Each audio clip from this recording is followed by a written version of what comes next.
Oi, gente! Hoje a nossa aula é sobre os povos indígenas no Brasil colonial, né?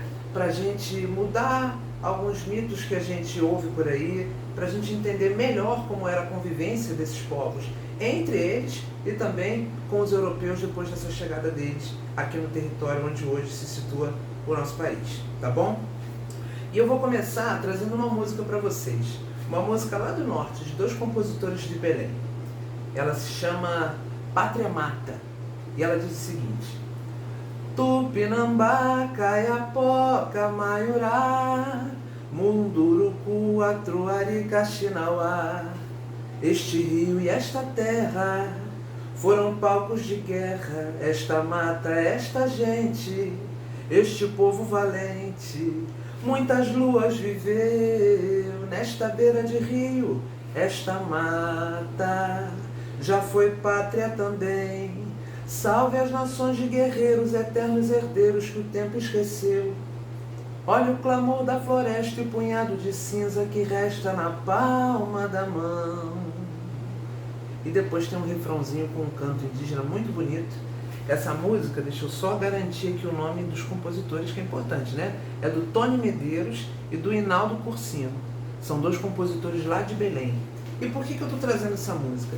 Para a gente entender que o primeiro ponto dessa história toda é a gente compreender que os povos indígenas são anteriores à chegada portuguesa, né?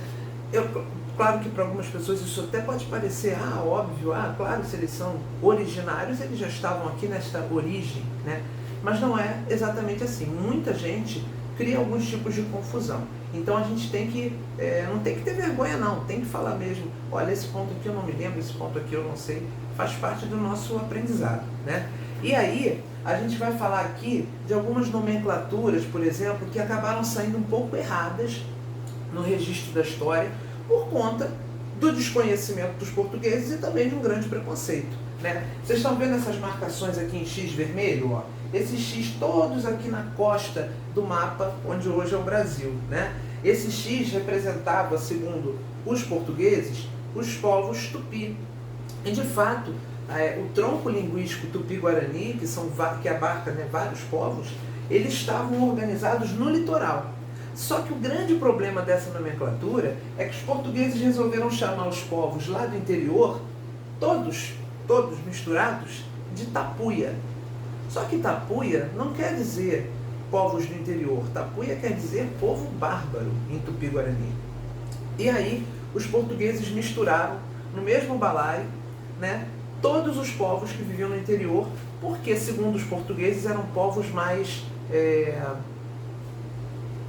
um pouco mais raivosos, segundo eles, um pouco mais nervosos, agressivos. Isso é uma visão, gente, preconceituosa, claro, né? Porque os povos tupi da costa brasileira foram os primeiros que os portugueses tiveram interação. Então eles tiveram alguma oportunidade ali de negociar, de conversar, de negociar politicamente, tá, gente? Porque essa prática que a gente sempre fala do escambo e tudo mais, e muita gente fala assim, mas o índio estava trocando um espelho por uma árvore que para ele era importante, sagrada, mas a gente precisa compreender, gente, a lente pela qual o indígena estava olhando. Ele nunca tinha visto, por exemplo, um espelho, coisa que para nós hoje é muito comum. Só que a gente não pode dizer que era um objeto de menor valor do que a árvore. É claro que hoje em dia, entendendo um conceito mais ambiental da coisa, a gente sabe que a árvore vale muito mais do que um espelho, né? Mas a gente está falando de um encontro de culturas que não se conheciam. E aí, nesse encontro de culturas, para os povos indígenas, o espelho era algo fascinante. E para os portugueses, o pau-brasil era algo muito fascinante, que eles usaram até quase a extinção dessa árvore, né? E hoje em dia estão tentando recuperar. E aí, primeira coisa dessa aula é entender que é errado a gente chamar os povos do interior de tapuia, né? Porque esse nome ele não abrange tudo que a gente tem que falar sobre esses povos do interior. Esses povos do interior não aceitaram tão bem a chegada dos portugueses. Então os portugueses denominaram eles como povos raivosos ou povos agressivos e violentos, né? Uma visão, vamos sempre lembrar, externa, tá, gente? Os portugueses não estavam aqui desde sempre, eles chegaram aqui, invadiram e tomaram as terras, né? Então esse é o primeiro ponto. Depois a gente tem que compreender o seguinte, pluralidade cultural. O que quer dizer isso? Várias culturas, várias misturas de povos, né? Se a gente está falando que existiam de 3 a 5 milhões de pessoas indígenas no Brasil, de indivíduos, esses 3 a 5 milhões, essa conta não é exata, estavam divididos, gente, em mais ou menos 1.500 povos e 1.200 grupos linguísticos, ou seja, 1.200 línguas diferentes faladas nesse mesmo território. É fantástico a gente pensar nisso, é muito interessante a gente pensar nessa pluralidade, no que ela pode, no que ela contribuiu, né, para a nossa identidade brasileira, para além de uma série de costumes culinários, de uma série de costumes, até mesmo de acessórios, de práticas de beleza, de práticas medicinais, né? Todas essas contribuições os povos indígenas deram para a nossa identidade brasileira no geral, tá bom? E aí a gente vem justamente falar que se eles não eram todos iguais, a gente não pode falar que a organização política deles era igual, né? A organização política dos povos indígenas, no geral, não tinha uma hierarquia, uma relação de um mandando mais que o outro. E aí a gente vai analisar aqui 3 exceções. Por que eu estou dizendo exceções? Eram os guerreiros, os caciques e os pajés, porque eles representavam ali lugares de liderança muito importantes. Os guerreiros, obviamente, nos confrontos, né, com outras tribos, que aliás é uma ideia que a gente precisa reforçar, as tribos não eram todas amigas, né? Muita gente ainda pensa isso e ainda propaga esse tipo de informação. As tribos que existiam aqui no Brasil, né, no território que hoje é o Brasil, não eram todas aliadas, não eram todas amigas. Viviam em guerra e em conflito por território, por poder, por acesso a um rio específico, por acesso a um setor da floresta específico, inclusive, gente, com várias táticas assim complexas de guerra, né? Usando até, a gente tem umas histórias sobre alguns frutos venenosos e alguns animais também venenosos, peçonhentos, que eram usados na ponta das flechas, né, para você atingir o seu inimigo. Então a gente está tratando de povos muito complexos, não são todos iguais. À exceção dos guerreiros, dos caciques, que representavam uma liderança política, ou seja, de negociação com outras tribos, de negociação depois que chegam os europeus aqui, nesse trato com os europeus, e também desses que a gente chama comumente, né, de pajés, que são os líderes espirituais e também, em muitos casos, medicinais, tá bom? E aí uma coisa importante da gente falar, divisão de tarefas, né? As tribos, em geral, separavam as tarefas das mulheres e dos homens. As mulheres ficavam mais focadas em cuidar dos alimentos que eram produzidos por eles, da atividade agrícola, cuidando ali do que estava sendo colhido, enfim, da manufatura, que a gente vai chamar hoje em dia de artesanato. Por exemplo, ó, esse chequerê aqui é uma manufatura indígena, né? Cliente presente. E aí, a gente tem vários exemplos de manufatura, tá? Não precisa ser só um instrumento musical. Esse aqui é um instrumento musical. Mas produziam instrumentos culinários, instrumentos até mesmo de guerra, instrumentos para o trabalho agrícola com a terra. Então as mulheres cuidavam tudo disso, além de cuidar também das crianças, né? Desse cuidado com os pequenos indígenas que estavam ali dentro daquele sistema. E os homens cuidavam mais do setor de caça e de pesca. E também um ponto importante, o setor de preparo da terra, porque o sistema de arar a terra é um sistema que eles preferiam deixar com os homens cuidando, tá bom? E aí a gente vai avançar aqui, mas só queria dizer umas coisinhas sobre cultura indígena, eu não vou avançar não. A gente vai falando sobre essa divisão de tarefas e tal, e nessa organização política, mas um ponto que eu acho muito legal a gente falar, gente, é sobre a cultura alimentar, né? Os povos indígenas brasileiros, no geral, tinham como base alimentar a mandioca, né? Ela era utilizada como base de vários pratos, de vários preparos e até também de alguns remédios. E tinha também uma bebida que eles faziam, que era como se fosse a cerveja. Eles mascavam a goma da tapioca, eu acho até que era com casca também, cuspiam num recipiente e afundavam aquilo na terra, deixavam aquilo enterrado por muito tempo. E aquilo fermentava. fermentava e virava uma bebida alcoólica, né? Virava uma bebida como se fosse a cerveja ou a cachaça, que depois foram produzidas também aqui no Brasil, né? E a gente também vai falar, gente, do consumo de frutas como guaraná, como acerola, como maracujá também, que é uma fruta muito específica nossa, e também o consumo de peixes de água doce, né? A gente tem o exemplo de um dos maiores peixes de água doce que tem é o pirarucu, né? Que tem nas regiões do norte, do nordeste, enfim, né? Em algumas tribos se permitia a prática do casamento, em algumas tribos também se permitia a prática do casamento coletivo, ou seja, uma poligamia, né, de vários índios, homens e mulheres, convivendo em casamento, né? E a gente vai falar também dessa relação harmônica com a natureza que os povos indígenas até hoje preservam no Brasil, né? A gente sabe que as reservas indígenas até hoje são territórios extremamente preservados, onde a natureza é cuidada e mantida de acordo com o que ela pode oferecer, e não além do que ela pode oferecer, tá bom? E também essa relação da natureza, a gente vai estar relacionada com a religião dos povos indígenas, que não eram todas iguais, tá? Eles têm, inclusive, várias teorias para a origem do mundo que são bem diferentes uma da outra.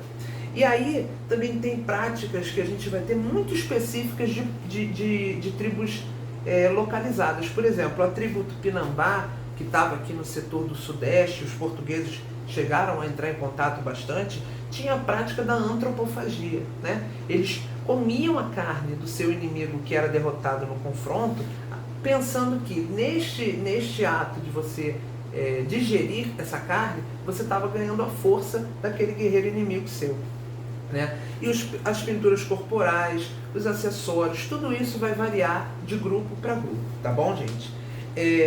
A gente já falou sobre essas práticas culturais, então a gente vai pular para escravidão indígena, que também é um mito muito confuso, que as pessoas muitas vezes erram dizendo que nunca houve escravidão indígena, e é uma loucura dizer isso, porque houve uma escravidão indígena intensa no início desse processo colonial, né? É importante lembrar que os africanos só vão chegar, né, traficados e escravizados muito tempo depois. Então, o auge dessa escravidão indígena é entre 1540 e 1570, com foco lá na Bahia e em Pernambuco também. E aí, essa relação de escravidão teve vários entraves religiosos, porque os jesuítas estavam catequizando muitos índios. E nesse processo, a coroa portuguesa acreditava que você escravizar alguém que já era catequizado ou que poderia ser um futuro cristão era um pecado e não seria correto. Então isso encontrou vários entraves religiosos, a menos que o rei de Portugal declarasse uma guerra justa a um povo indígena que não aceitasse as ordens da coroa. Só que como a gente sabe que a metrópole estava lá em Portugal e a colônia aqui, isso não acontecia direito. Então vários governadores declararam guerra justa a algumas aldeias, né? Isso aconteceu em vários momentos. As principais atividades da escravidão indígena, gente: o extrativismo justamente do pau-brasil, né, que foi para a Europa fazer tinturas, fazer tingimento de roupas e outras coisas mais. O trabalho em algumas lavouras pequenas e também na coleta das drogas do sertão, né? O urucum, a castanha do Pará, o cacau, aquelas especiarias que só tinham por aqui, né? O guaraná, inclusive, também é uma droga do sertão. E aí, gente, a escravidão indígena é proibida em 1570, só que ela continua sendo feita muito tempo depois. E só vejam só, 1757 ela vai ser proibida a partir de um decreto do Marquês de Pombal, que estava administrando a colônia aqui do Brasil, né? E aí, gente, eu quero trazer vocês para um assunto muito interessante, né? Que é esse protagonismo de personagens indígenas na história do Brasil colonial. A gente poucas vezes vê isso registrado em livro, mas vamos falar de alguns casos. Confederação dos Tamoios. Os índios tamoios, né, eles estavam sendo liderados pelo Cunha Bebe, aqui no Rio de Janeiro. E eles se aliaram aos franceses que estavam invadindo a Baía de Guanabara e foram em guerra contra os portugueses para pegar esse território da Baía de Guanabara, que era importantíssimo para Portugal, né, gente? Os barcos chegavam todos por aqui. E aí, contra esse grupo, que eram tamoios e franceses, vieram os portugueses aliados aos Temiminó. Esse grupo Temiminó, gente, ele não se aliou aos portugueses à toa. Olha como é a política, né, de relações. Eles se aliaram aos portugueses porque uns 2 anos antes eles tinham sido expulsos de Paranapuã, que é hoje em dia a Ilha do Governador, né? Eles foram expulsos de Paranapuã pelos tamoios. Então, quando eles viram os tamoios lutando lá, eles falaram, nós vamos lutar contra, né? Então, vamos acompanhando essa relação de política, tá bom? As tribos não eram todas amigas, as tribos não eram ingênuas, como muitas vezes isso ficou registrado na história, não eram tolos, não estavam perdidos ali não. Depois vem o cerco de Piratininga, né, o cacique Tibiriçá, ele tem uma participação muito importante na fundação da Vila de São Paulo, que depois viria a dar origem de fato a São Paulo. Ele acompanha o Zé de Anchieta e o Manuel de Nóbrega, né, para a fundação de São Paulo e passa a proteger aquele território com os seus companheiros da sua tribo. E aí, em 1562, essa vila de São Paulo é invadida por vários grupos, Tupis, Guaianás, que depois virou até nome de bairro lá em São Paulo, e os Carijóis também entram para invadir essa vila de São Paulo. E o Tibiriçá, nessa guerra, ele mata o sobrinho dele e o irmão, que eram considerados inimigos dos portugueses. Tá? Não vou falar o nome dos dois, que agora eu não estou lembrando não. E aí a gente tem a Guerra Guaranítica, que é um episódio importantíssimo lá no Rio Grande do Sul, onde esse rapaz aqui, o Sepete Araju, ele lidera um grupo contra o Tratado de Madrid, que estava reorganizando essas capitanias ali, essas vilas, enfim, e eles tinham a região dos 7 povos das missões, que foi fundado pelos jesuítas espanhóis. E os espanhóis queriam ceder aquilo aos portugueses de graça, sem consultar o povo guarani que estava lá, já criando gado, fazendo agricultura, e eles entram numa guerra grande contra os espanhóis e os portugueses. Então aqui são vários casos, gente.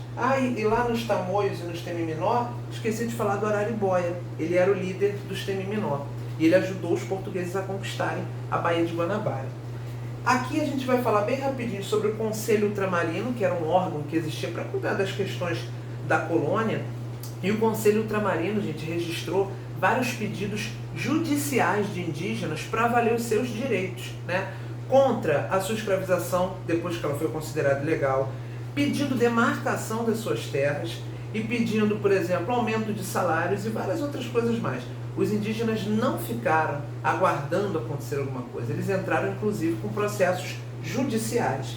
E aí, gente, para encerrar essa ideia, a gente tem que falar sobre o racismo envolvido em todo esse processo colonial dos povos indígenas, né? Essa ideia do índio preguiçoso e do africano forte. Isso é racista com os dois povos, né? Como se fossem só dois, né, gente? Mas são vários povos. É racista com os indígenas, colocando eles como preguiçosos, porque eles construíram sociedades complexas, eles construíram culturas riquíssimas, não são de forma alguma povos preguiçosos. E os africanos foram desenhados como um povo forte, mais forte que todos, para isso, gente, justificar e relativizar a tortura que eles passaram durante o processo de escravidão africana no Brasil. Então é muito importante a gente deixar isso claro.